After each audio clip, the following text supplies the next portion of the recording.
54 милиони денари повеќе собрала државата во првата половина годинава, споредено со лани, преку патарините. Со ваква бројка излезе првиот човек на јавното претпријатие за државни патишта, кој претпоставува дека ова подобрување е поради зголемената фреквенција на возила и подоброто организирање. Китанов смета дека и новите електронски патарини кои се инсталирани дополнително ќе зголемат ефикасноста на наплатата.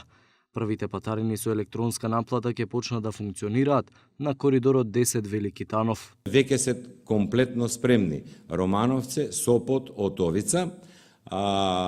Исто така правиме напори за патарината кај Стоби, значи кај Кавадарци што вие, да бидејќи таму се гради нова, која треба да биде готова некаде октомври месец, и така ќе си биде електронско, но сега правиме напори да ова постоечката и го ставиме само софтверот електронски, да може додека таа да стигне и ова да биде да функционира, за да може фактички цел коридор 10 да функционира и покрај останатото и со електронски систем. Од друга страна, коридорот 8, каде се обновени сите патарини со нови наплатни пунктови, останува само да биде инсталиран софтверот за и тука да почне електронската наплата, вели Китанов.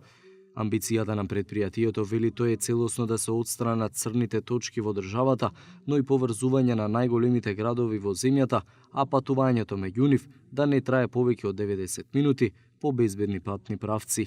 Купно 270 милиона евра се обезбедени само за оваа година за изградба на нови патни правци, за комплетирање на започнатите инфраструктурни проекти и автопати, како и за реконструкција, рехабилитација, одржување и заштита на регионалните патишта. Китанов вели дека како резултат на интензивните преговори за десетина денови ќе се знае точно колку пари ќе треба да се доплатат за доизградба на патниот правец Кичево Охрид.